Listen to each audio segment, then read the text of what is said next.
Hey guys, and welcome back to the Wrestling Stoop with the legend himself, Bob Roop. I am Ray Russell, and this week we're going to talk a little bit more about the Florida territory, the tail end of Bob's run there as the booker in the mid-1980s, and so much more. And in order to do all of that, we're going to bring him back onto the show right now. Ladies and gentlemen, please welcome back the man himself, Bob Roop. Well, thank you, Ray, and thank you for being out there listening to us. Again, I've said it many, many times, but it bears repeating. We're all in this together. We need each other in order to make this work. So I appreciate everything about it, especially you, Ray. And Ray and I don't talk for like an hour or two before every show, but for a few minutes. But he's very, very well prepared for just about anything that I might come up with, and has a very nice, subtle hook to reach out and pull me back somewhere near whatever topic we started with. When I wandered off the path where I'm maybe in another universe, he has the ability to pull me back and get me back on track. So, very, very talented moderator here that we're dealing with. So anyway, it's good to talk to you again on the air. And again, thanks to all you listeners.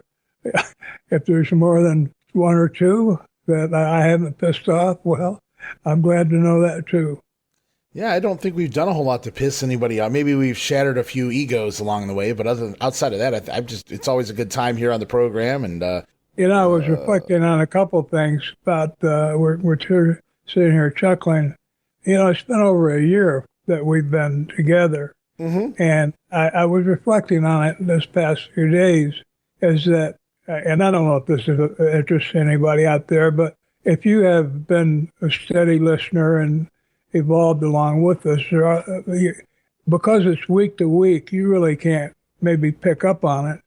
But I've been reflecting on the fact that I'm a much happier person today than I was a year ago, or about the time we started, because I have been watching the news every day, and it was just, it was just horrific, all the crap that was going on. I haven't buried my head in the sand, but I don't watch the news anymore. I figured out that the things that stress me, that I don't have to let stress me, I mean, paying bills and, the health of my loved ones and the general health of the world is of concern to me, of course. But you have to be able, I've learned you have to be able to deal with things that you can, and it's like the serenity prayer. You deal with the things that you can, and the things that you can't, you have to let them go. Otherwise, it'll just make you bitter and unhappy. And I'm just, again, part of the reflection that ended up with is that it's nice to feel this way. I'm ignorant about a lot of the things that are going on. But when I wasn't ignorant about them, there were so many things that I was watching every day. I'm watching television, politics, and, some of the things going on in schools and stuff that just made me miserable. And there wasn't anything I could do about it. So even if the stuff's still going on, I don't really need to know about it. I'm going to do everything I can when it's time for elections. Sometimes I'm able to help with putting up posters and doing some door-to-door campaigning. But I certainly, like my boys and I, always vote. And that's one thing that we can do that not everybody does. And I didn't do it forever, for a long time. I don't know if it matters to anybody out there, but it does to me. And the fact that I'm a much happier person than I was a while back. And I'm not sure how much this show has to do with it, but I think a lot, because of the fact that I can express myself, not just to my sons. And, I do have some dear friends. I'm very fortunate. I'm going to be seeing one of my very dear friends, Jim Raschke, who's better known as Baron von Raschke, at the Waterloo Hall of Fame convention this coming weekend. on the 17th, 18th, and 19th of July. Mm-hmm. And the Baron is getting an award this year. He's one of the 2 or 3 guys that have been in the Hall, this particular Hall of Fame, longer than I have. So he's got seniority. In fact, it's because of him and another wrestler, Mr. Wrestling #1, Tim Woods. Yeah. Yeah, we're both amateur wrestlers that I knew before any of us became pro wrestlers. I knew both of them. Mm-hmm. I knew Tim back when I was in high school, and then Jim and I were both on the Army and the all-service wrestling team when we were in the service. Made a friendship that has lasted, and I believe it's those 2 guys, their influence. I've said this before, but at the time, in order to be inducted into the Waterloo Hall of Fame, the Tragos Thesz Wrestling Hall of Fame, it was done by the members. At the time, there were only about 15 guys that were when I was inducted, but the group met. Now it's gotten so large now after this is 19 years ago. It's gotten so large they don't do it that way anymore. They don't have a get together during the event. But the first few years I went, during the event we would get together for an hour maybe and just kind of around. It would be like in a conference room. It'd be a long table. Everybody had a chair and Mike Chapman was the one in charge at the time, great guy. And he was the one that was running the show there at the time. And he would cheer. He would be the chairperson. And he would bring up names of people who we we thought deserved consideration for the Hall. All the wrestlers we'd talk about different ones. We'd pick out ones, and finally there'd be a list, and we'd vote. We'd do a write-in vote. And he would put them in a hat or whatever and look at them, and it was decided from that view. So I'm telling that story because I think it was having the Baron, I think of him now, but having my buddy Jim Raschke and another good friend, Tim Wooden. His real name was Wooden, but he wanted his Tim Woods because it's more, I don't know, sounds better. Yeah. But I think it was their influence when my name came up that they both said, oh, yeah, Bob should be in. And of course, some of that had to do, I was an Olympian. Again, 17th, 18th, and 19th of July, and we're in the year 2025. There's a lot more members now, but I remember at the time being inducted. Bret Hart was one of the people that was inducted in the same class I was, and he was just fresh off a 14-year run in New York, or with the WWE, or it had been the WWF. When it came to like fan, memorabilia and people wanting autographs, Bret had a line.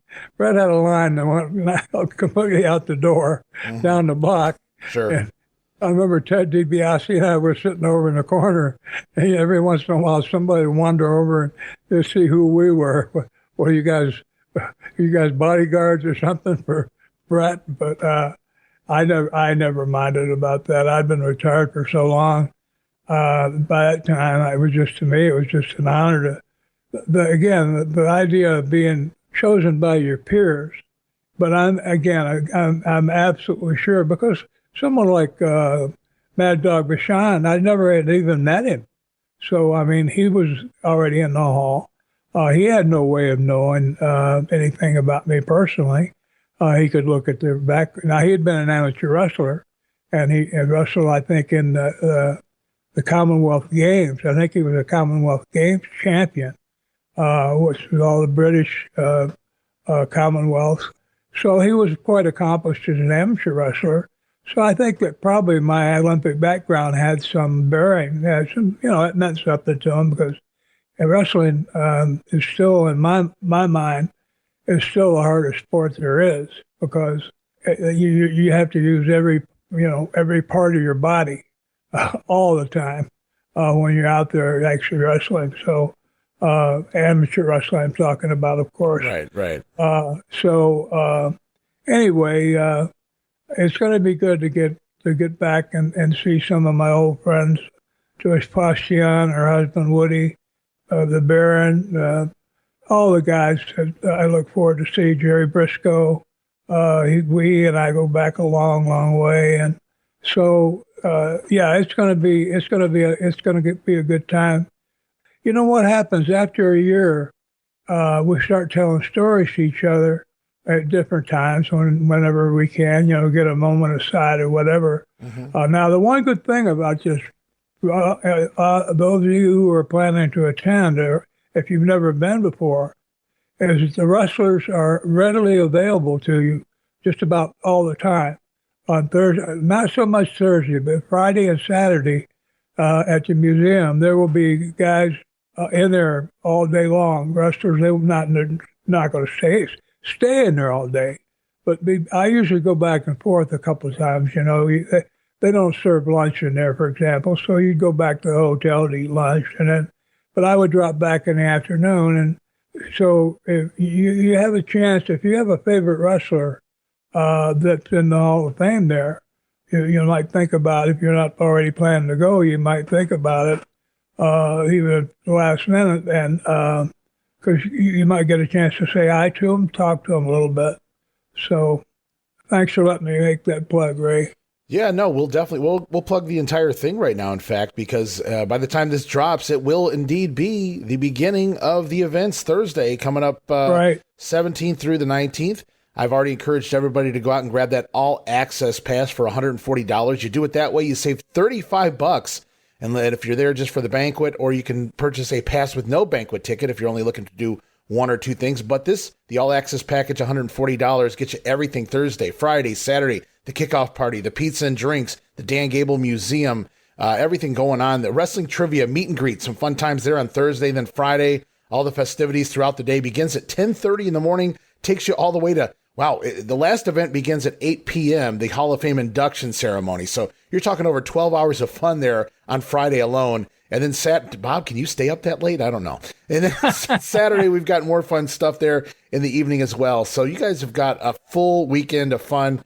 Thursday, Friday, and Saturday. You guys can grab your tickets by calling 319-233-0745, or you can head over to the website, nwhof.org. And again, location 303 Jefferson Street, Waterloo, Iowa. The big event coming down. It's happening right now as you guys are listening to this. So go right now, Tragos Thesz Hall of Fame. And man, it's going to be a great time, Bob. I'm hoping you're having a fun time by the time everybody's listening to this. So many great friends of yours in the past, so many blasts from the past, and just a lot of talent going to show up for this big event. And it's going to be, I'm looking forward to the stories coming out of it. Well, that's the thing. I remember now where I started with this latest, wandering out the path, was that guys start telling stories. And even if you heard it a year ago, it was a year ago. So it's like almost new to you. So, and what I found out from listening to the same person a few years in a row was that sometimes when you tell that same story, they remember something new. It starts making, it's like me going down a path, and all of a sudden I wander off, in a different direction for a few miles. Well, that's the way it is down there too. And then every year there's new guys, the new members, the new guys who are being inducted, and girls, and then now they honor a mixed martial artist also. So that's a nice addition. You get to meet some people from a different. It involves wrestling in a way, but it's a striking sport. They're kicking and punching, and so completely different. If you punched anybody in amateur wrestling, you might not wrestle again for 2 or 3 years, if ever. If you punch somebody twice, you'll never wrestle again in amateur wrestling. Yeah, the mixed martial arts is a completely different animal. Yeah, for sure. Completely, but it's a great sport. Yeah, I mean, I got to admire my middle son Ryan had 3 fights, and I'm telling you, I mean, in front of a crowd, in front of an audience.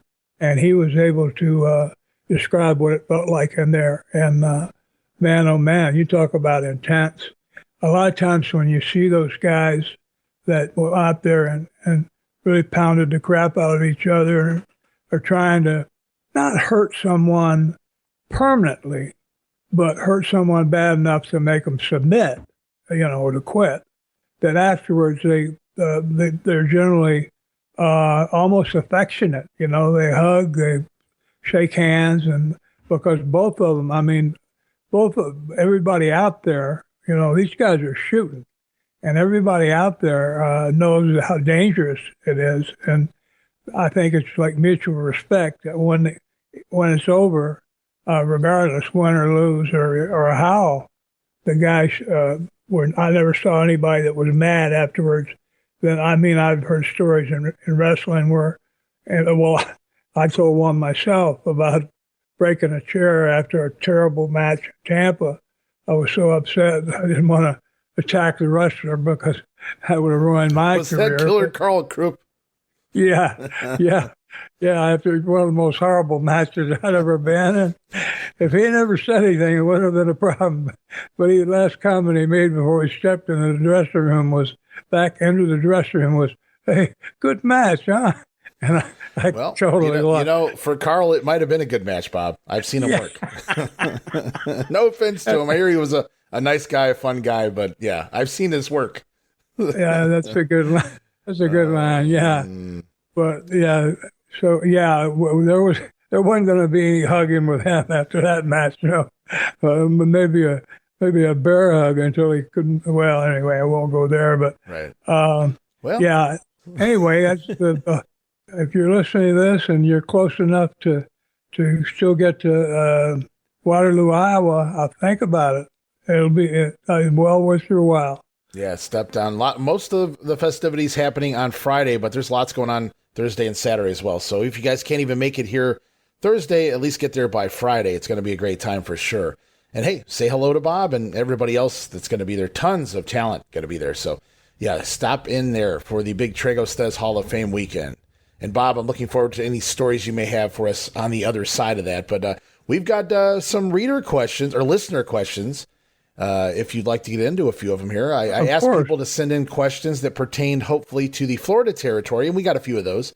And we also got a few outside of that as well. So wanted to start off, and it was kind of my mistake. We didn't really get to it last week. We talked about the beginning of the end, or what you thought was the beginning of the end, was you might have had a few cocktails and showed up to a show, an event that you were booking for Hiro Matsuda and Duke Kiyomuka, not expecting the owners to be there because they were never really there, but you had forgotten that the world champion was in town, Ric Flair, and thus that maybe provoked Hiro Matsuda to show up to the building, and I think I'm telling this story correctly, and he ran into you, and you felt like he could kind of tell that maybe you had been a little slightly intoxicated or something. You said, yeah. You thought that was the beginning of the end, and I guess the question here from listener Steve Anderson is, he just wanted to know, that was the beginning of the end. What was the end of the end? How did you get canned from the job as booker in Florida, 1986?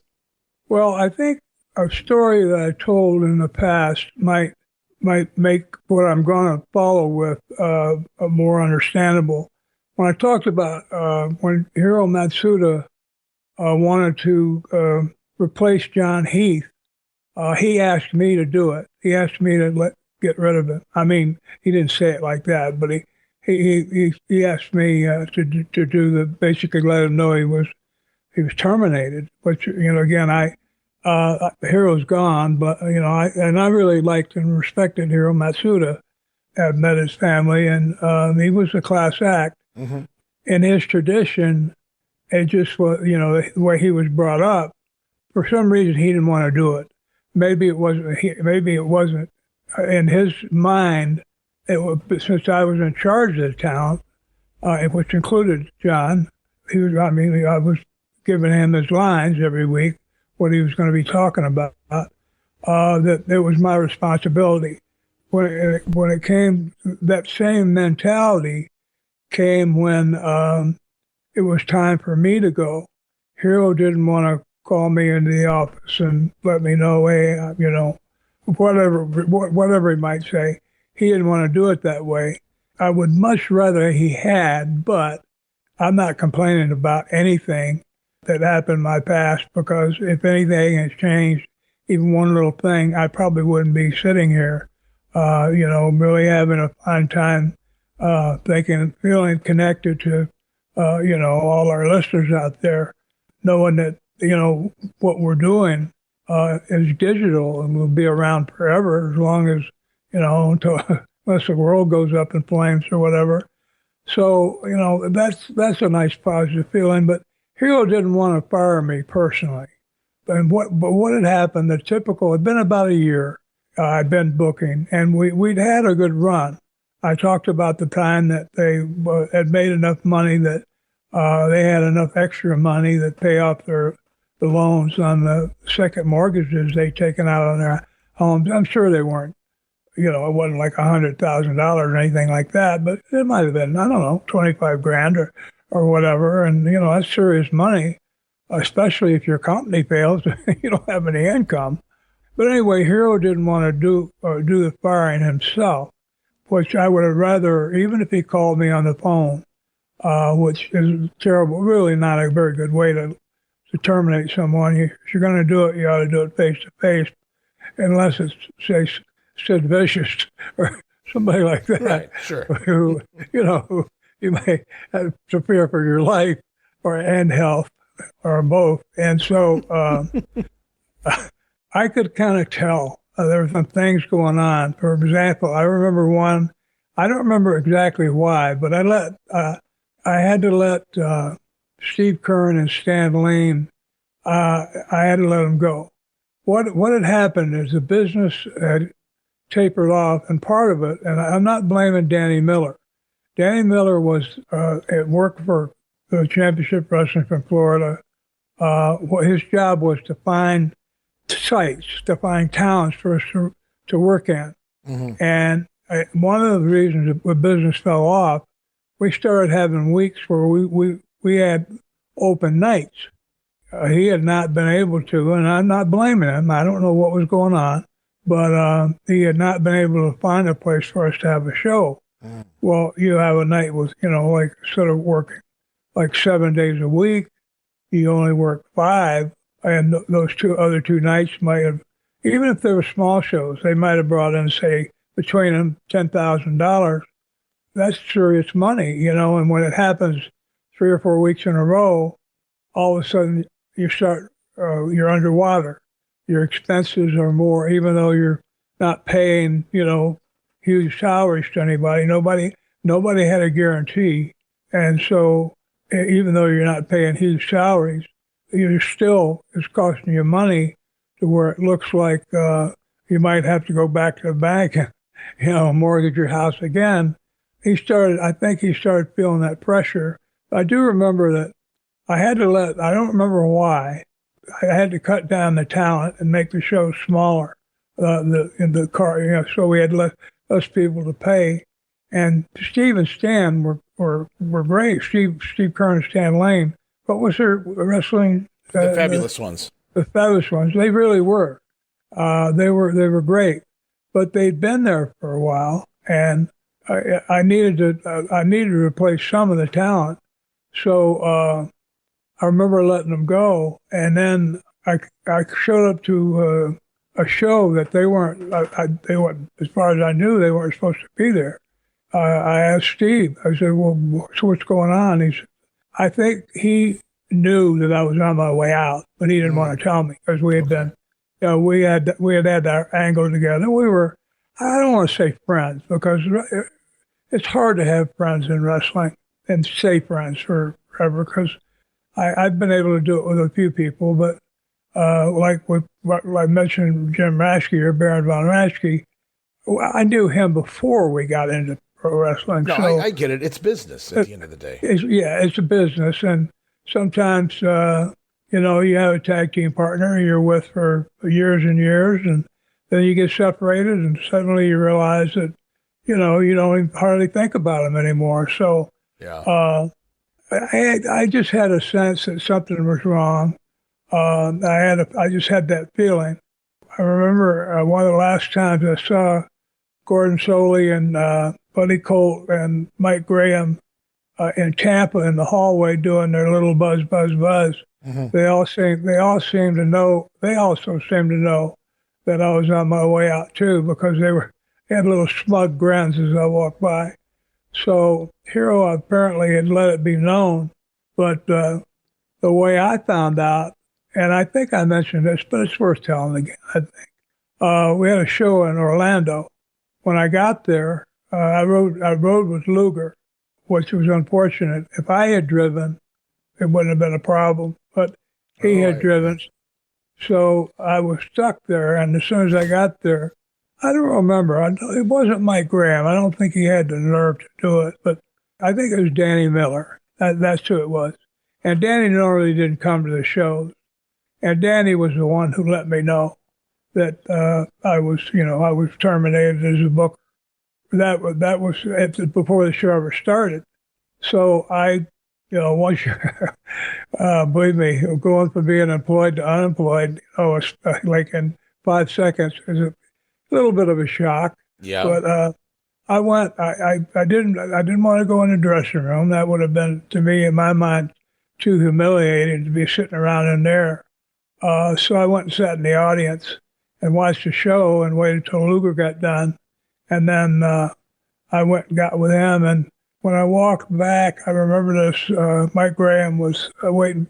He'd been looking for me, and he was waiting for me. And he was the one that was going to be taken over, apparently, to run the company, run the show and all that, or to be the booker. He wasn't gloating because, he was still, like 70 pounds smaller than me, and I was still. I was going to say, probably because you could snap his arm, but yeah. Exactly. Yeah, I could have wiped up the floor with him. That was never my MO. I never threatened anybody. No, I get it. It's just, I get where you're coming from. Yeah, but where you're coming from is accurate. I had the ability to do that, and a lot of the guys, Mike, for example, has seen me do it to other people. He's seen me look like I almost crippled 2 or 3 guys. One guy, when I speared one guy on his head one time, instead of him ducking his head and landing on his shoulders, he looked up and landed on his face. It's a miracle I didn't break his neck and kill him. Oh, yeah. And Mike happened to be sitting for there. You can hear the guy, all those vertebrae cracked. I mean, it made this loud noise. I thought I killed him. He probably was sore for a month. Anyway, he survived. But Mike, a lot of the guys that used to come and watch that crap when Graham had coerced me or forced me into doing it. Mike he'd have guys come. One of the reasons he wanted was them to learn how to protect themselves in the ring.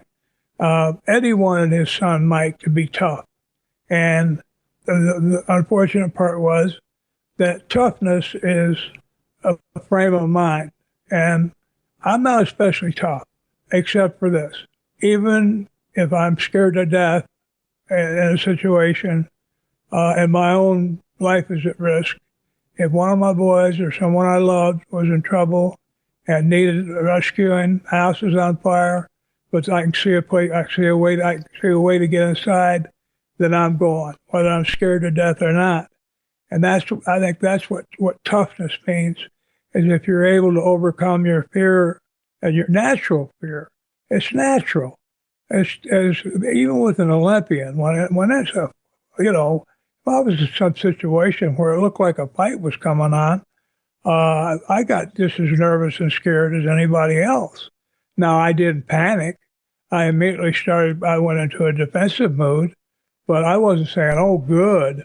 Good, it's a fight. Now I'm going to have some fun. Mm-hmm. I got just like anybody else would.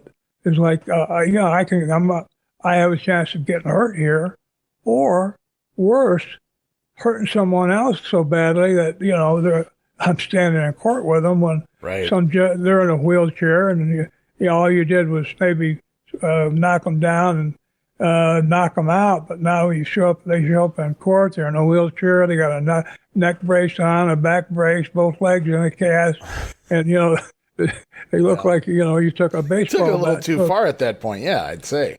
They didn't actually need any of those things, is what I'm saying. Sure, I get what you're saying. They wore them I know how to court. court works. Yeah, right. Yeah, they wore them to court, so that the judge would say, yeah, Mr. Roop, well, whatever money you ever make the rest of your life, give 3/4 of it to this guy that you crippled here. Right. And even though the reason that you got into the guy was because he slapped your wife, we're going to just forget that part.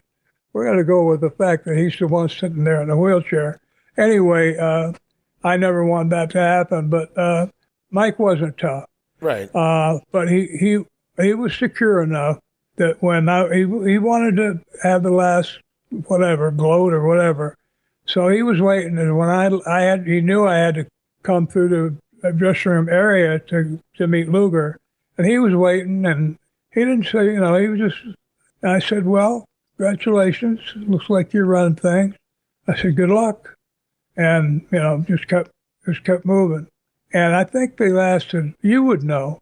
They didn't last much longer. Not a whole lot longer. No. My idea, and I talked about, and believe me, I wasn't proud on our program here. I wasn't proud to be talking about drinking and doing drugs. I haven't been doing that for many, many years now. At the time, well, I also told a story that within 2 weeks of ending my job there, I wasn't drinking or doing drugs anymore.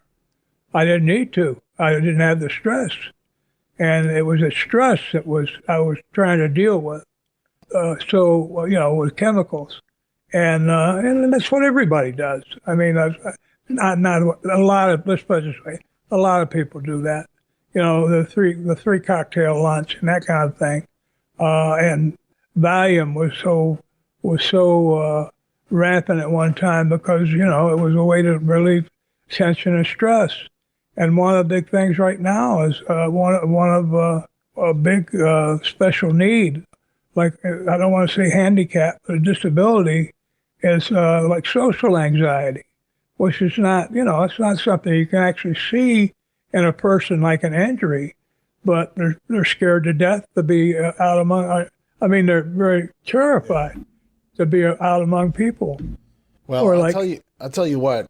When I look at, go back and I look now and talk about getting the book taken away and basically being canned from the Florida office here, I'm looking at this, and if my math is correct, I believe it had to have been maybe February of '87, so just a few months after you leave the company, that Jim Crockett buys out what's left of the Florida territory. So they do run for most of 1987, but as a subsidiary of Crockett, though. Like, they're not the Florida office anymore. It's not Hero and Duke as the main owners or what have you. So it's not very much longer after you're gone that they're done. And by the end of '87, they're done completely in regards to that. Now they're going to try to revive it. I know Mike Graham and Steve Kern come back and try to do something. That doesn't really work out. Dusty Rhodes puts his hand in the cookie jar a little bit there when he gets upset when he loses his job as booker at the end of 1988 after Turner takes over for Crockett in the TBS show, the WCW. So there's an attempt to revive it a couple times there afterwards, but nothing works. And by the end of the 1980s, the Florida wrestling territory is completely kaput. But it's fun to know that you had, your hand in, an era that not a lot of people talk about, because after the Eddie Graham suicide, things kind of slowly started to, go downhill over time. And then people go, wait a minute, but Barry Windham was still there and Lex Luger came from there. So what happened? And you can kind of go back. Let me ask you, were you there for the Luger-Brody cage match? No. Okay. I saw Are you familiar? Okay, I was going to say, are you familiar with the Luger-Brody cage? I saw a tape of it, yeah. Okay. And it was, I felt bad. I felt bad for Luger in a way, but I would have rather have gotten into a shoot fight and gotten beaten up than just run away, because people are still talking about it. Yeah. Yeah. Brody was a scary dude, but he was just, sure. he was guy. Just. Think about this: if you got your 6 kids, or how many kids you got? 7? 8. 8. If your 8 kids and your wife are standing behind you, and Brody's in front of you, and he's menacing them, you're going to fight him, aren't you? No matter how big he is, you're going to do whatever you can to keep him from hurting your family. And that was my thought, too, that I would rather take a beating. At least you try.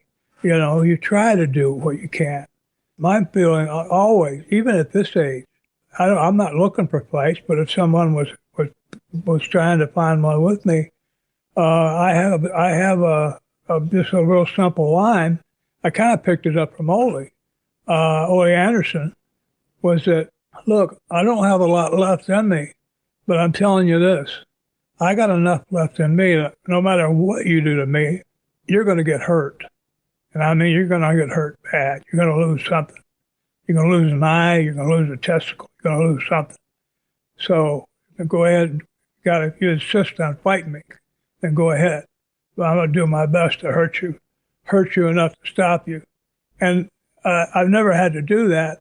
I've come close a couple times, but just by standing there and looking at the person and not reacting the way they expect you to, like to take off or start babbling or, oh, it'll hurt me or whatever, they take a look and they look again and then they move on because they say, well, I can't imagine. Here I am, 30 years old. I think I'm a big tough guy. Here's this guy over here. I just saw a woman asking him if he needed help getting his groceries out to the car. I thought I was going to hit him up for a couple of bucks, and he'd be scared enough to give it to me. All he's doing is looking at me like he's running his shopping cart up my nose or whatever. So I think I'll leave him alone. Yeah. So yeah, Mike wasn't tough, and he didn't want to go. Mike Graham, he didn't want to go to the towns. He didn't want to drive down to Miami. So he wouldn't go to shows, and if he was the booker, you can always. Now I use Bill Alfonso. Yeah, I use Bill as and I'm not denigrating him at all. He was a big help, and he was very savvy about the business. But you know how a story grows and grows and grows. Mm-hmm. I used to have Bill, like for example in Tampa, like the night I talked about when I went there. And Flair happened to be booked that night, and I'd been drinking. I hadn't planned to go to the show at all because Bill could run the shows. We had done the same thing. I didn't have the internet yet. We had done the same thing in other, same finishes in other towns. Right. Not exactly, but I knew he could run the show. Right. And I had television the next day, so sometimes I wouldn't even go to the show, because I really wasn't needed. So years later, I saw Fonzie, and it turns out we were co-bookers down there in Florida. Oh, is that? Yeah, he and I were. That sounds like Fonzie. That's right, Daddy. Yeah, and I thought, well, Fonzie, I like you a lot, but as far as how many names again did you write in a book to make matches? None? Oh, you did. Well, I wrote a lot of them. In fact, I wrote all of them while you were working with me. So I think I'd have to say I'm the booker. Now, was he a big help? Yes. Was he savvy about the business? Yes. Was he a great referee? Yes. Was he a decent guy? Yes. But anyway, it's like that old saying, it's your story. You can tell it any way you want to. Well, they say any good story's worth an embellishing, right? Something like that. Yes. No, he did a lot. Fonzie was in the business for a very long time. After this period, he goes on to referee in WCW. He referees for the WWF. Eventually, he joins Paul Heyman in the ECW and turns into a manager and does a great job as a heel manager there until that goes under at the beginning of the 2000s. So, yeah, Fonzie had a long, storied career in the wrestling business, and it all started, down there in Florida. Obviously, he's from Florida and was a referee there for a very long time and certainly knew what he was doing in the ring. It's just funny to hear, and I guess he could say, I mean, if he really wanted to, he was maybe, you could call it an assistant booker, sort of, kind of, but I get what you're saying. I was co-booking. Me and Bob were sitting back writing all the stories, and it's wrestling, man. You got to expect these things. Again, and I wasn't gonna argue or debate with him about it. Sure. But the thing that was funny though, and Fonzie, if you're by any chance listening to this, I'm not trying to denigrate you, but when he told the story about him being co-booker. There were two or three other people there. He said it in a voice that was almost daring me to challenge him on it. He said it in that kind of voice, like that very demonstrative voice, like Bob, you're going to have to call me a liar, or this is, or this is a story, because I've been telling people for many years now. Right. I was co-booker, so you're usually not in the room when I tell this story. But well, this was one of the first shows I'd gone to in like 15 years. Gotcha. I got called to do one of those appearances, and again, I'd been retired at least 15 years. And one of the reasons I went, it was in Charlotte, and Ronnie Garvin lived there. And I wanted to see Ronnie, so I stayed with him. And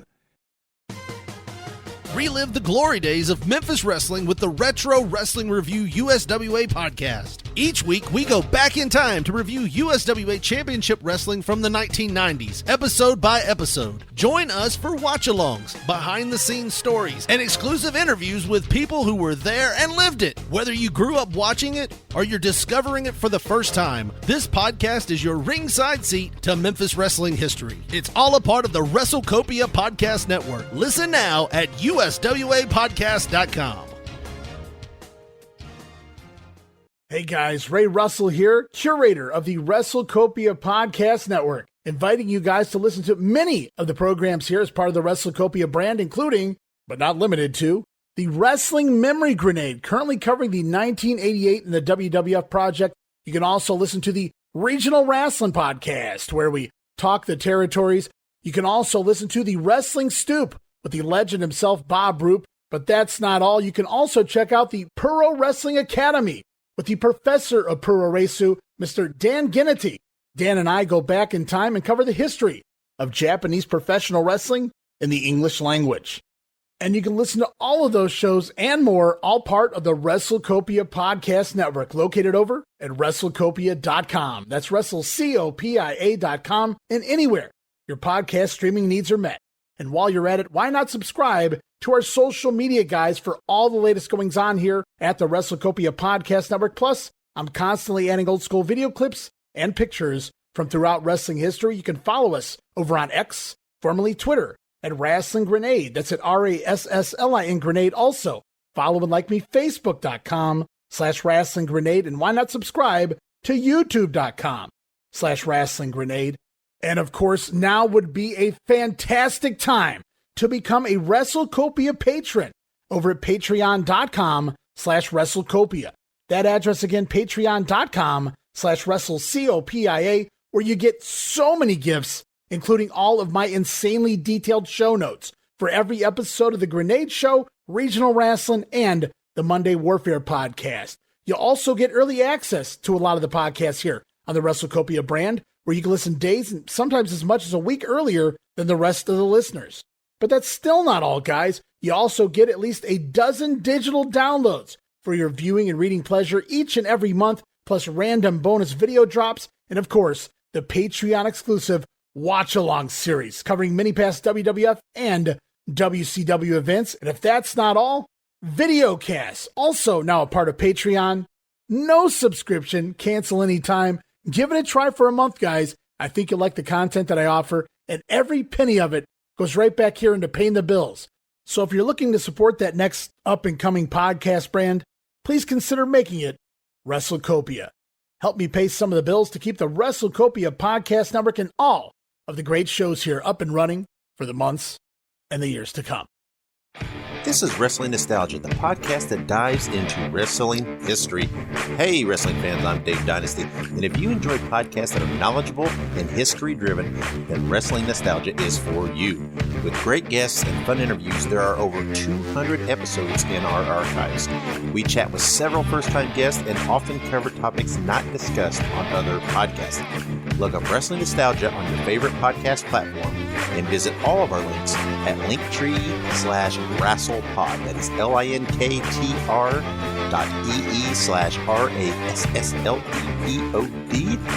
And remember, wherever you go, whatever you do, be good, be safe, and keep on growing. In fact, I ran into that same show. I ran into Mark Lewin, who was the last time I'd seen him.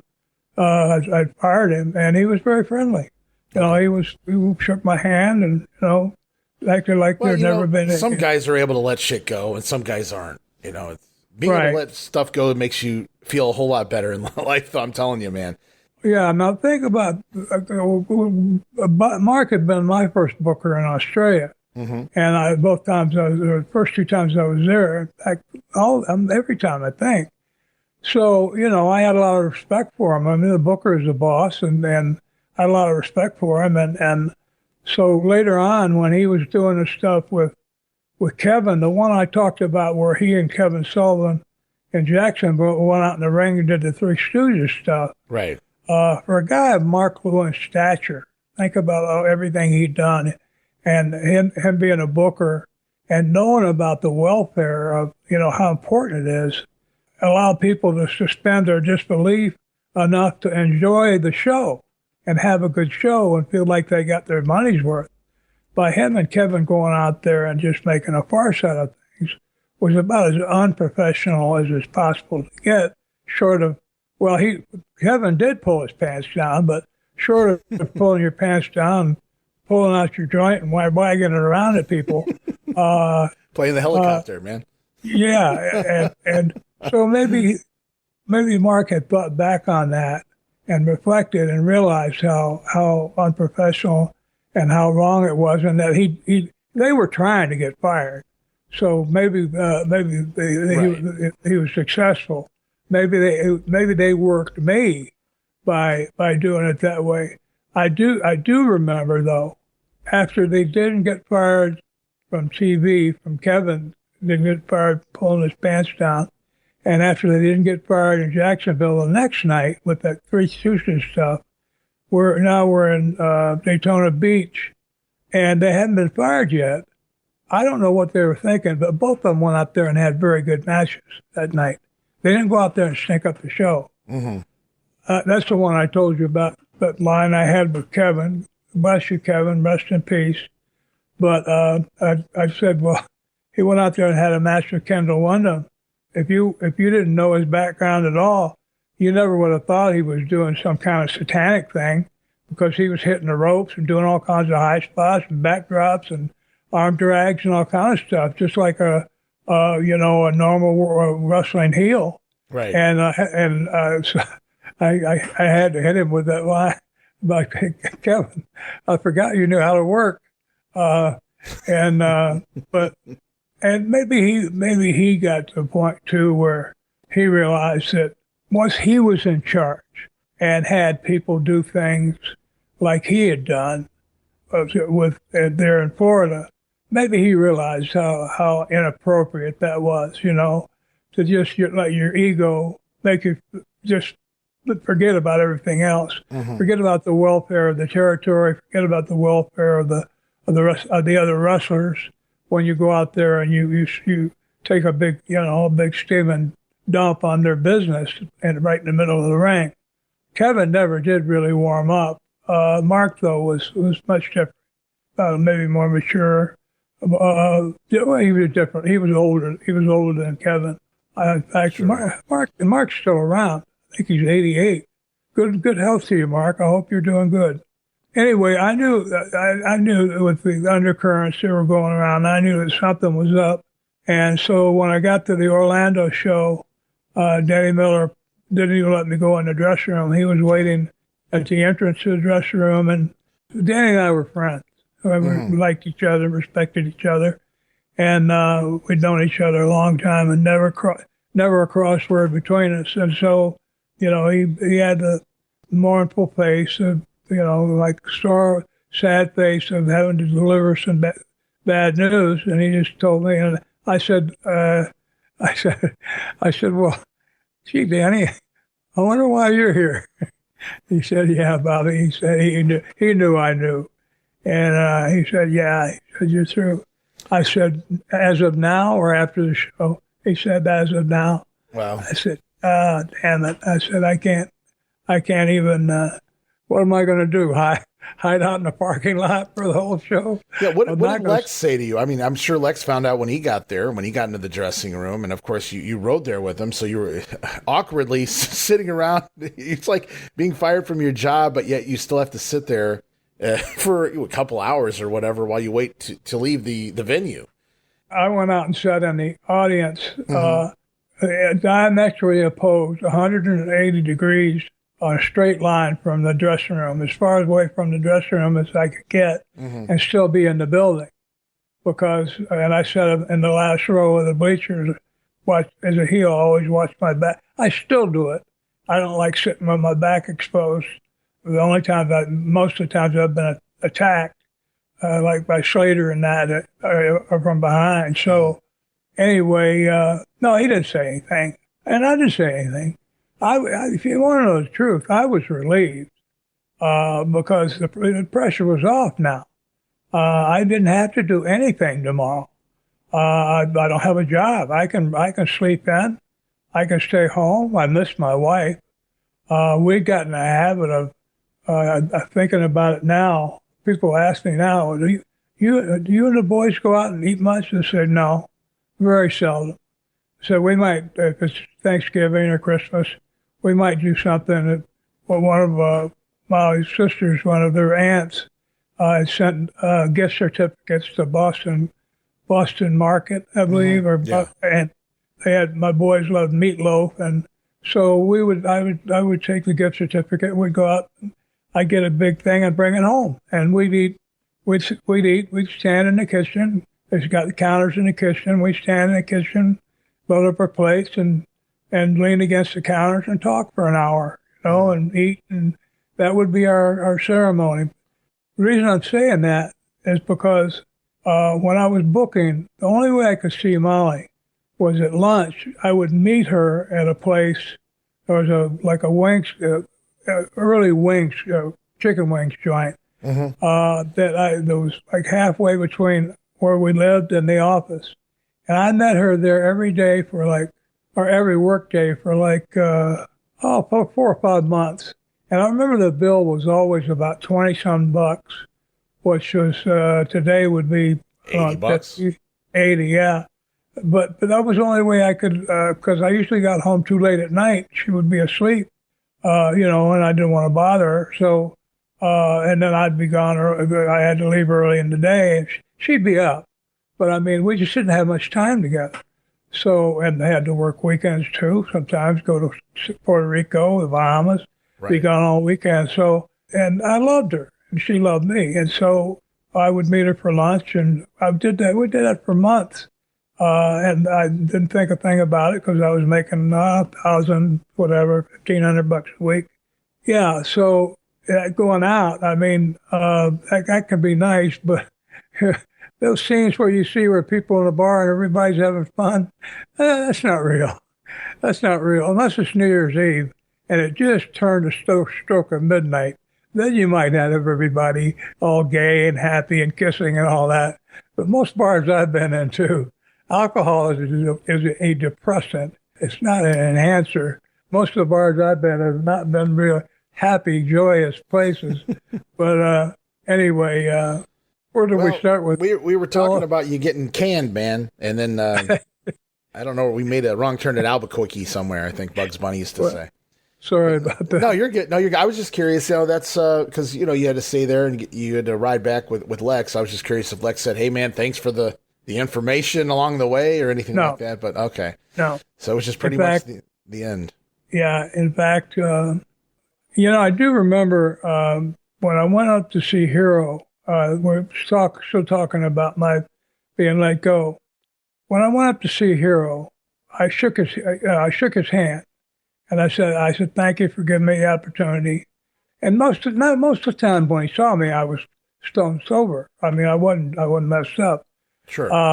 That day, of course, it was early in the day. I wasn't drinking anymore. But I went to see him, and he asked me to come see him, and he gave me several $1,000s. It's like a parting bonus, and shook my hand and thanked me for my work, and Duke Kiyomuka did the same thing, and Danny Miller. And so I felt that was appropriate, especially with the money. Yeah. I felt that was like an appropriate form of respect on their part because they knew how hard I'd been working. I was there all the time. I mean, I was up there in that office, my office all the time, working on something, making phone calls or whatever. And if I wasn't there, I was on my way to and from the show. It turned out, I told you that it was within a couple of weeks. I wasn't drinking anymore. I didn't have any use for drugs. Yeah. I didn't feel the need for them. There was a place, I might have mentioned this before, there was a place not far from where we lived. I think the place was called Brandon, Florida, right outside of Tampa. I think that's it. That's where Paul Orndorff is from, the Brandon Bowl. Yeah. Well, they had a place there that had a cold spring water. It was coming up from a big hole in the middle of it, and it was air clear, and it fed into a river. Now the river was, especially when it rained, the river was all muddy, the water, but that muddy water, the current coming from the spring was strong enough that the river water did not come in that area. So the water was air clear, and it was cold. It was, it was coming from I felt like it was coming from the North Pole. So I would go out there and I would take an air mattress. And this was before the warnings about skin cancer from the sun, from, getting sunburned and suntan. I would go out there with a air mattress. Molly, when I got let go, Molly immediately got a job as a nurse. So I would go out there we didn't have any kids yet. And so I went out there and I would lay on an air mattress out in that cold water and just relax. And I think, I started thinking, my God, I mean, what a feeling. I had worked steadily for, like 15 years. And now I went back, you and I talked about this our first couple of shows, what it felt like, about the length of my career. After taking some time off, after 4 months, I started looking for some ways. Income wasn't quite enough for what we needed. I had foolishly bought a 300 DX Turbo when I was, even a used one, when I was making good money and could afford to pay, $700-800 a month. When you're not working, that's a lot of money. So I ended up needing to sell that. Anyway, I was working out, and I took, like I say, 4 months off without doing nothing. And just by coincidence, I was working out at there was a little gym of some kind nearby. I can't think of the name of it. It doesn't matter. And I went over there. I like to go out there and work out because it was in the afternoon. There was nobody there. And one day I was working out, and who do I see running around the track but Larry Simon, the great Malenko. We'd had a falling out over working with Fuller. Some money came into, we ran a tough man contest and made some money, and all the people that were there got $1,000, put in their pocket. And Larry had to go home because his wife was sick, and he'd been gone a month or two. We screwed up. We should have given him the money, but the guy that was handling it didn't take care of it. And so there were hard feelings, and I don't blame him. I don't blame Larry for feeling that way because he had to go home. His wife was sick. His mom was sick, somebody. It was some heat. But we'd been close. He'd been my manager when I went to Japan. We trained together every day, and we'd been close, really close. Anyway, he was nice enough to talk to me, and what happened, he was working for, this is a lead-in to the next step. He was working the Global Wrestling Alliance, and he knew that they needed a booker because they didn't have one. And he could have done it, but he lived in Tampa, and he didn't. The office was down in Boca Raton in South Florida, right above Fort Lauderdale, or within driving distance, 20 miles or so. And his home was in Tampa, so he would go down. What he was doing, he was training. They had a wrestling school and he was training their talent. But he just told me, he said, it's Global Wrestling Alliance I'm working for. They said they need a booker. And so that's when I decided, and I don't know, it'd been more than 4 months. It'd been maybe a year. And financially, I was starting to need to do something. And I didn't want to, I had no intention of putting the tights back on. I just felt like I was too old. And I wasn't, but I felt that way. And I was kind of sick of the ring anyway by that time. But maybe we should save Global for one whole episode, or do you want to get into that? We'll probably be tackling that for a few episodes, actually, with all the questions and things we're going to have coming in for that. There's a lot of people interested in that. Somebody found a couple episodes, and they posted them online, and so there's been a lot of talk about that as of late, Global Wrestling. So it's perfect time to get that going when next couple weeks here on the program, for sure. Oh, good. Okay. But we do have questions here. I want to try to get to a few of them before we go off the air here, so... All right. Let's pivot away from but that's a good story because we find out how you left the Florida office there, but yet you wind up going and working for Global, running into Larry Simon, aka Boris Malenko, the great Malenko, and of course that would explain why you know his sons as well, especially Joe Malenko. And so we're going to definitely be getting into Global, deep into Global, and talk all about Dr. Red Roberts and everything else that goes on with there. We're going to talk about some of the talent, maybe go back and look at some clips and discuss some of the guys that were involved with the territory at the time, the outlaw promotion, the independent promotion, if you will. But I do have a few questions I'm going to try to get through here this week. If it's okay with you, we're going to move on to a guy by the name of Terry Trainer, who is a listener. He says he's been listening since the second week of the show when he realized that it went on the air. He's been listening a very long time. 20 months we've been in the business here, Bob. So he's been around for quite a while. I've seen him before respond to some of the show posts. So Terry asks, he said, recently we've been discussing the Florida territory in the mid-1980s, and there's three names here that he asks about, and they seem to come in either right before you or right after your time booking. You may have overlapped with these guys, so he's just curious if you have any memories or knowledge of these guys from the time frame. One of them is Percy Pringle, who would go on to become Paul Bearer, the manager of The Undertaker. Another one is Bad News Allen, who is Alan Coach, who at one time placed bronze medal in the judo in the Olympics. So Bad News Allen, another Olympian who went on to become a wrestler. And in Florida, he wrestled as Jack Hart. Everywhere else, he was Barry Horowitz. Do you remember any of those guys, Barry Horowitz, Bad News Allen, or Percy Pringle? Well, vaguely. I didn't have a relationship with any of them except Jack Hart. Yeah, Barry. I knew him as Barry. I think I booked him. Didn't I? Yeah, I'm pretty sure I did. You guys overlapped, yeah. Yeah, I'm pretty sure. And he was, he was a good hand. He had a great attitude. He was getting beat all the time, and he never complained. Never, he realized he was a heel. He realized that was his job. Or the matches I booked him with, I think I booked him as a heel. Yeah. I never got to know Percy. Not that I had anything against him or anything, but we just weren't. Our paths just didn't cross. Mm-hmm. And Bad News, same thing. I don't remember. I know I must have been in a dressing room with him, but I just don't remember it. He was a quiet guy. I do remember that. Yeah. He wasn't very demonstrative. And I mean, that doesn't, I was quiet too. Especially, we talked about this too, but if you in the restaurant, if Dusty Rhodes was around, you're in the dressing room. Well, Dusty was doing his one-man act, so walking around with no clothes on. So nobody else really needed to say too much of anything because Big Dust had it all covered. But, well, actually uncovered, but, anyway. Covered with his belly welly anyway.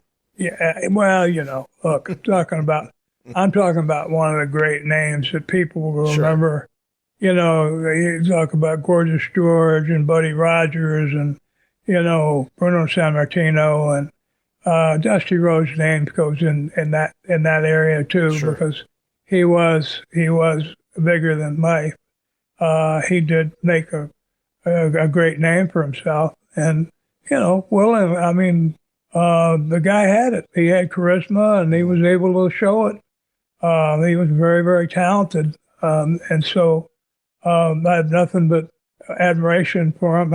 I've mentioned some of the things that I didn't like about him.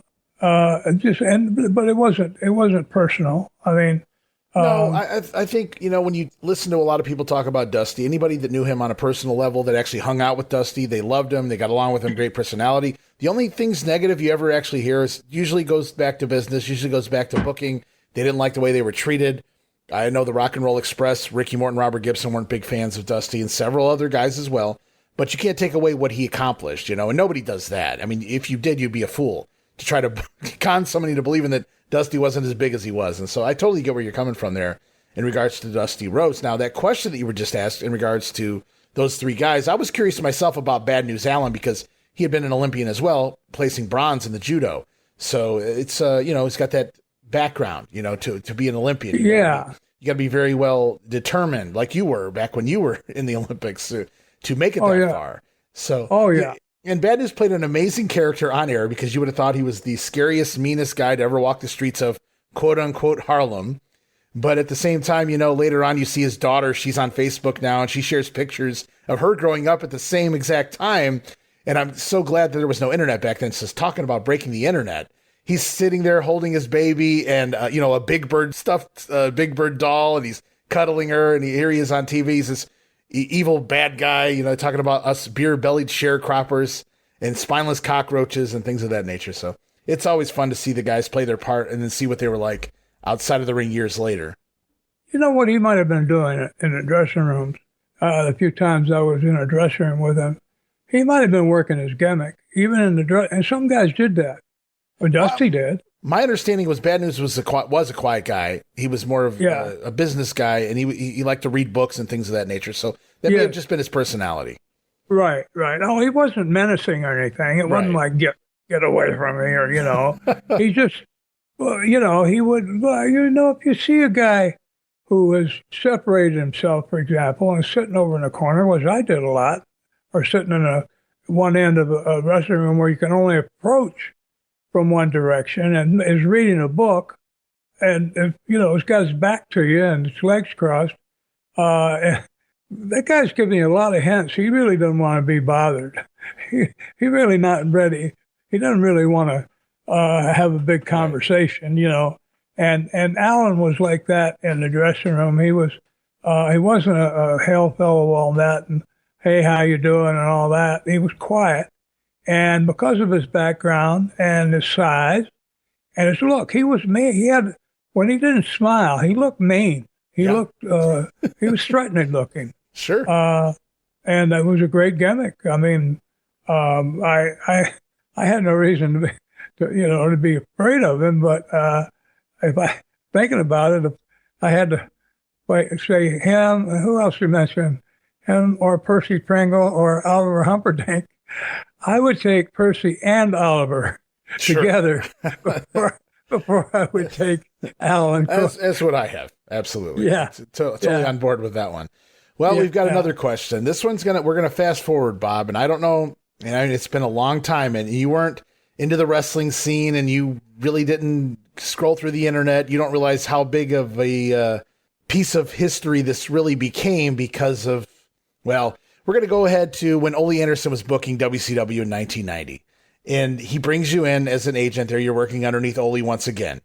And during the latter period, this is basically what they call the final straw, what got Ole fired and Dusty brought back in as booker once again at the beginning of 1991. There was a storyline that he put into play at the latter half of the summer, and it ran all the way through the end of the year at Starrcade. A masked character by the name of the Black Scorpion was brought in to feud with Sting. The trouble was, Ole had no idea who he was going to make the Black Scorpion. And so by the time we get to the payoff at Starrcade 4 or 5 months later, he goes and says, I don't have anybody. Ric Flair, I need you to go put the hood, which made no sense if you were following any of the storylines on TV. It couldn't have been Ric Flair, but it winds up being Ric Flair.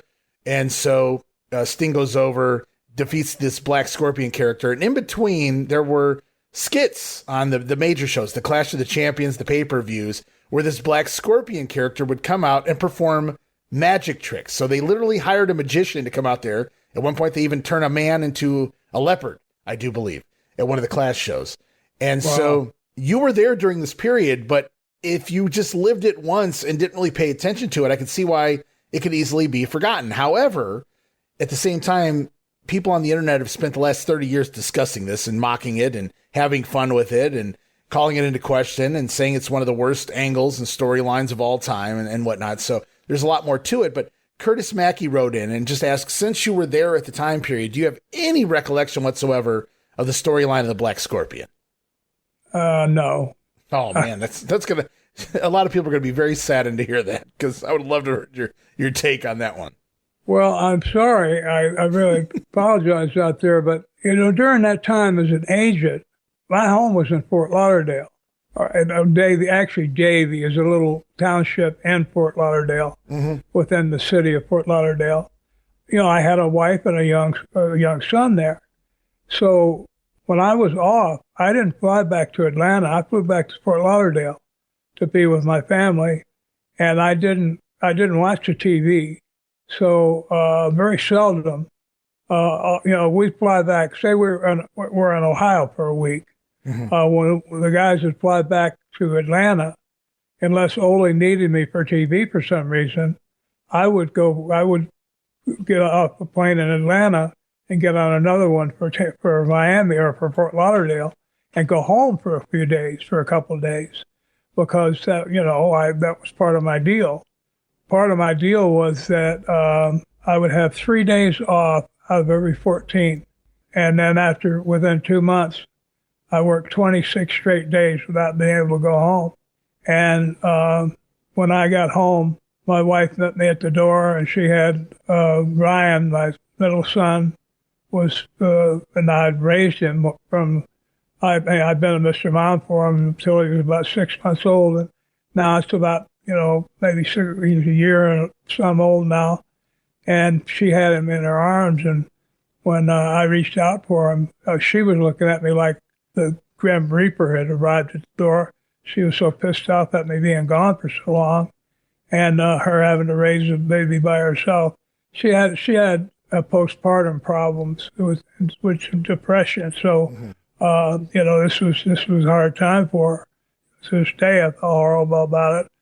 But when my son, instead of reaching out for me, grabbed his mom's neck and turned his head away from me, I realized, that the job wasn't worth it. And it wasn't much longer. Something was going to change. It wasn't much longer that Dusty took over. I got let go. But there was another incident you might not have heard about. Jim Herd, that was the name of the guy that was running the company.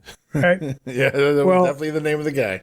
I don't know if you heard the story, but Louise Bennett told me about it. She was Ole's secretary when he ran the company, and then when Turner and Crockett and everybody took over, she was hired by all of them because she knew where everything was.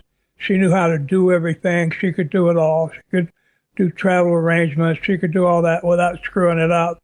So she was invaluable. She's a very, very good, very smart woman. They had the offices up there in the Omni, I believe, or whatever building it was. And the offices were the kind that didn't have a ceiling on them. They had not cubicles, they had doors to them. Like partitions or whatnot, kind of? Not partitions, but they had open ceilings where you could hear if anybody said anything. And Ole went in there one time and he said something about Jim Herd. And I can't remember exactly what it was. I don't know if he put in his book or not, but it was something about, Jim Herd is the worthless piece of crap or something like that. And he knew Herd could hear him. I don't know if he was trying to get fired or what, but, Ole didn't mince words. We talked about him at length. Sure. And he basically said what he felt, and maybe Louise had said something about Herd said this or that. And Ole said, Herd's full of shit or something like that. And anyway, that was the beginning of the end because everybody heard it. Everybody who had ears were aware of what Ole said. Right. So that put Jim Herd in the middle between Ole and all the employees there. So he basically had to fire him. I don't know if Ole wanted to get fired. Maybe he saw the beginning of the end coming or something was going on he didn't like. Business was pretty bad by that point, so I could say he probably saw the writing on the wall, I'm sure. I mean, I can't blame it all on Ole, but, it's kind of funny that we're talking about this at this point in time. My son has been binge watching the NWA, the TBS, the Saturday night program. He started last year. He made it. It's all on the WWE thing. He started last year. He made it from 81 all the way through Bash 88. And then this year, when he got out of school, he picked up Bash 88, and now he's in to the summer of 91. So we just watched the entire Ole run there from 1990 from beginning to end. And I think Ole only lasted about maybe 8 months with the book there. Flair gave up on it, and they gave it to Ole, and Ole had it through the end of the year. And there's a lot of things he changed. And, I've read the stories the way they tell it online. You can kind of see him bringing his guys, which I know Booker's did that, but a lot of his guys were aged out by that point. And Ole didn't make the mistake of keeping them around and pushing them beyond the level that they could compete, but at the same time, he was still bringing in guys that really couldn't get the job done anymore. And at the same time, a lot of the guys that had been hired by Ric Flair and Jim Herd prior to, Ole was kind of phasing out, de-pushing and forcing them out, if you will. They were quitting and things of that nature. A lot of younger guys and things. So that really hurt it. I felt like he really extended the squash matches back to the olden days, the 70s, the early 80s in the studio, where you go 8 minutes with a job guy rather than, the big boom, boom, boom, 3-4 minutes, you're in and out. And it just, everything changed, and the fans kind of slowly, we see them dissipate. And again, a lot of the lack of storylines. I don't know what was going on in Ole's world at the time. I'm sure he had to juggle a lot, and I'm sure he had to worry about all the TV ratings, the houses, and all that good stuff too. So there's a lot, going in line as a booker anywhere, but especially when you're booking a national company like WCW was at that point, owned by a billionaire, Ted Turner. Right. Well, I'm sitting here introspecting as you're saying these things, and I'm thinking about what Ole's thinking might have been at the time. And at the time, it's very possible that maybe he was tired of the job. You can kind of get a feel for that. You kind of got a sense that Ole just didn't give a shit by the end, it felt like. Well, he was a millionaire. He had all the money he was ever going to need, I think. I don't know for sure. He never showed me his checkbook, but I think he was okay financially. And, he probably didn't I know one thing, he didn't like dealing with the suits. When Turner had it, like Herd, for example, you bring in people like executives to run the company who don't know the business, So you're like speaking a different language when you're trying to talk to them about things. The one story was I think it was I want to say Johnny B. Bad came to Ole. That might be the guy. Let's say Johnny B. Bad. It doesn't really matter. Came to him and hadn't worked yet. As far as I knew, maybe had some part-time worked a few months here and there. Who knew how to work, and he just adopted this gimmick. And he was coming to work, and he approached Ole. Ole's a booker, and Ole said, "Well, you have to go talk to Executive X over here, and go upstairs 2 floors." Office 102 or whatever, and talk to him. And he said, you might be able to get, $50,000 a year or whatever. Well, Ole didn't know. Well, Johnny B. Bad goes up there, and the guy offers him a contract for, I think, $300,000 a year. and of course he takes it. Well, yeah. He said, I've already got it signed in my mind. Get the paper out so I can sign it in person. And he went back down, and all he was pissed off at Ole. He thought, "Oh, thanks a lot, pal." Now that he's just signed a contract where he's guaranteed $5,000 or $6,000 a week, all of a sudden Ole's not looking so important anymore. He went down to Ole and said, "Thanks a lot, man. You really tried to screw me around." Ole said, "What are you talking about?" He said, "You said I was lucky if I could ask for $1,000 a week." He said, "They paid me, offered me fee. Just signed a contract for $300,000 a year." So that was another thing. Now, that was one factor, but there was another one. Ole brought Stan Hansen in, and he did an interview with Jim Herd. And Herd had on a suit that probably cost $2 or $3 grand. I don't know. It looked like it. It was very well tailored. Yeah. And Hansen did an interview, and he had a straw of tobacco in his mouth. Yeah. And when he got done, he just leaned over and he spit. And he spit right on Herd. Herd was about a foot shorter than him. And he ended up spitting right on his shoulder on that suit.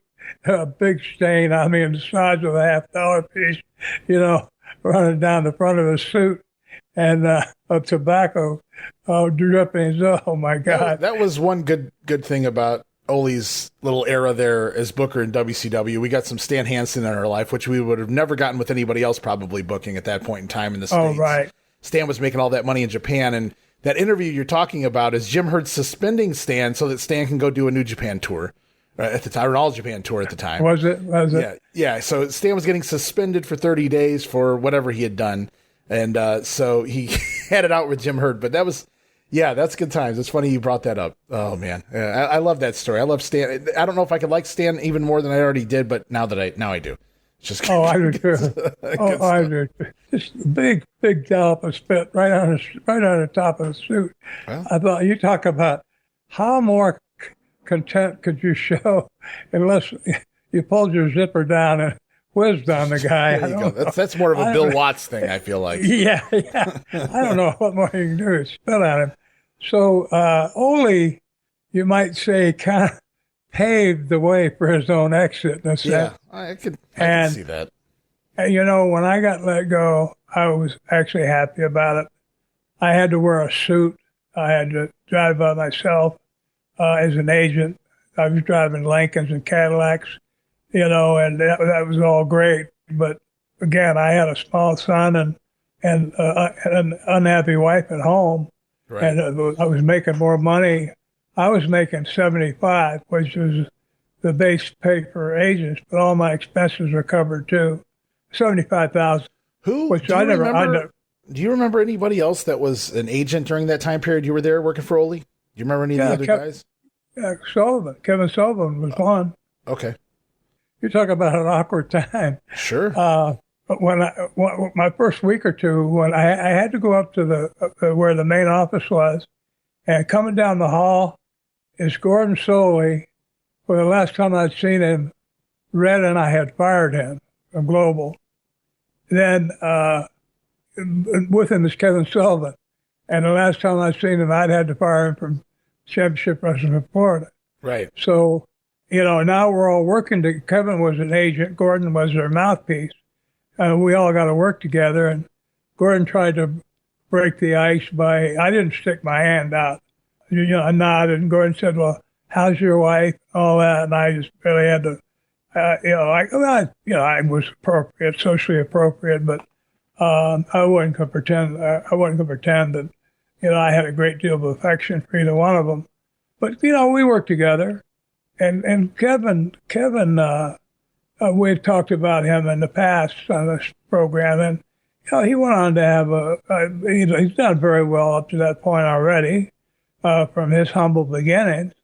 He had done very, very well, and he went on to continue to do well. He worked as long as he, until he physically wasn't able to do it anymore. Mm-hmm. And then he still managed to keep himself on the air a lot of the time by knocking me. There are all kinds of people who like to get him on their show, say, "What's wrong with that Bob Roop? He tried to steal 4 round Fuller's territory." Yeah, well, controversy gets the clicks, and some of these people that do the interviews, that's all they really care about. They don't really care about the people that are interviewing, even. So you got to be really careful about some of these guys out there that do these podcasts and these Q&As and things like that, because at the end of the day, if it gets some clicks, they can monetize it, make a few bucks off you. That's really all they're in it for, yeah. And so, somewhere we're doing here, we're just having a good time, sharing history, Well, one of the names now of the job is called influencer. Yes. If you can influence people, apparently it's a job that you can make a lot of money at. Yes. And I'm I'm not trying to sound like, I don't read the newspaper anymore. I don't watch the news anymore. I talked earlier in this program about being a much happier person. The world can be a miserable place, and the news, that's what they report. They don't report the good, very seldom they report much good stuff.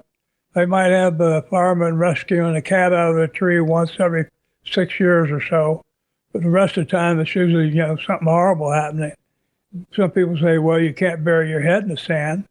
Well, if I want to keep from sticking a pistol in my ear, I think I need to, because you want to watch all this misery every day.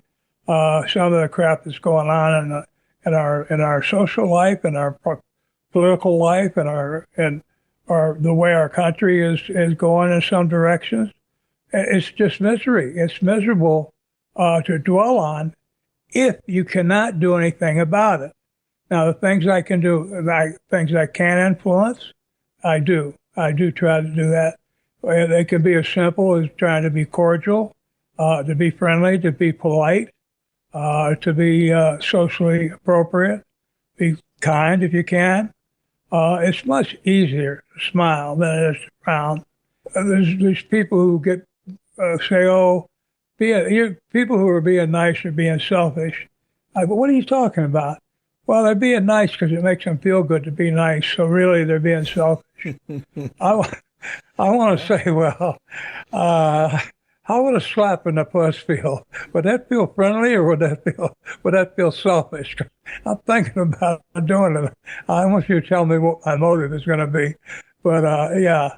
So being nice, if you're nice to somebody, you're being selfish. Is that what you're saying? Well, okay, I'll go ahead and keep being selfish then, because I find out the more that I like myself, the happier I am. And I don't mean it, I'm not talking about an ego trip of being in love with myself, but in terms of being able to respect your own behavior and your own thoughts. We all have that little white imp on one shoulder and a little dark imp on the other shoulder, and the white one is representing good, and the dark one is representing bad, and they're there, both are there all the time. That little dark one isn't going away; he's there in your psyche somewhere. But I try to keep him cornered. I keep him away from me. And then again, some people simply don't want to be happy. Yep. So. Anyway, I've seen them both, man. I've seen both ends of that. Absolutely. I try to stay away from the negativity in the world. It's just too old for that shit. I believe they said in the old Lethal Weapon movies. Yeah. I'm getting too old for that shit. So it's you got all those youngsters depending on you. Sure. You're a role model for them. If you're a miserable, selfish, nasty, negative, that's how they're going to be. Yeah, I don't want that to reflect. Absolutely. It really helps me be a better person to have them around, because you want the best for them. Absolutely. I totally agree with you.